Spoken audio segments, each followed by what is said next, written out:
Kumite, kumite. You know, this is hilarious, and I want to talk about the top-ranked promoter Bob Arum. He'll be bringing the newly crowned WBC Continental America Super Middleweight Champion Julio Cesar Chavez Jr. Back to the ring this summer to fight against an opponent to be determined. Unfortunately for boxing fans, it won't be WBA middleweight champion Gennady Golovkin because his father just passed away and he'll not be fighting for a while. Instead of Golovkin, Chavez Jr. will likely be taking on a lesser opponent, and hopefully Arum will find an actual super middleweight for Chavez Jr. to fight next, instead of having middleweights like Brian Vera move up from the 160-pound division to face the cruiserweight-sized Chavez Jr. Now, speaking of Chavez Jr. looked last night in battling out the 12-round unanimous decision against Vera, easily would have been looked right at home in the cruiserweight division, playing the likes of Marco Huck. Now, WBO light heavyweight champion Sergey Kovalev would also have been perfect for Chavez Jr. to have fought last night instead of the much smaller and weaker Vera. Now, would Arum, ever let Chavez Jr. fight someone like Kovalev or Huck? That's a big no. Now, without his usual size advantage over his opponents, I don't think Chavez Jr. would last more than 5 or 6 rounds against someone like Kovalev. Quote, because Golovkin has to postpone his fight against Andy Lee on April 26th, because of the unfortunate death of his father. We're looking for another HBO fight and then a pay-per-view in the fall against Garth Roach. If he beats George Groves on May 34th, or Golovkin, or Jim Pascal, said Arum.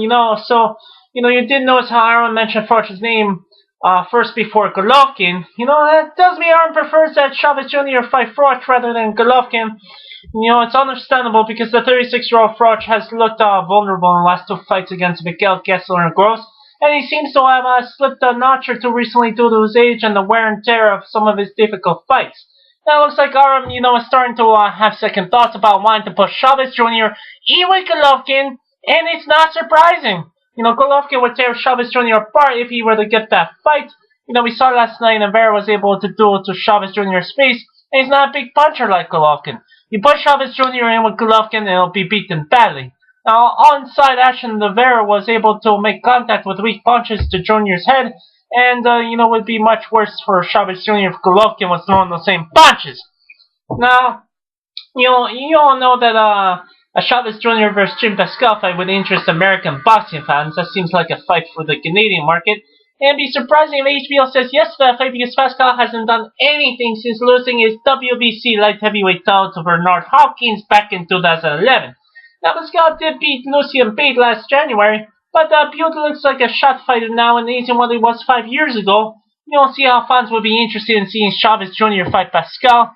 Why isn't Arum trying to go match Chavez Jr. against a good light heavyweight? There would be an excellent chance of beating Chavez Jr. like Adonis Stevenson or Sergey Kovalev.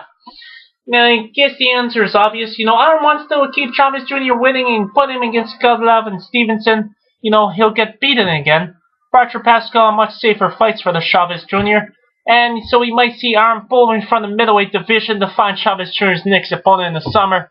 Chavez Jr. has moved up in the weight to super middleweight division last year, so it's time that he'll start fighting guys in his own division instead of continuing to fight middleweights.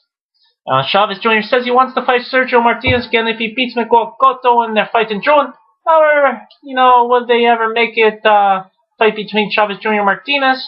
Is Arum going to lure the much smaller Martinez up to the super middleweight division to fight the Chavez Jr.? I can't see that happening because Martinez is a small middleweight and he can't be fighting a nearly 200-pound Chavez Jr.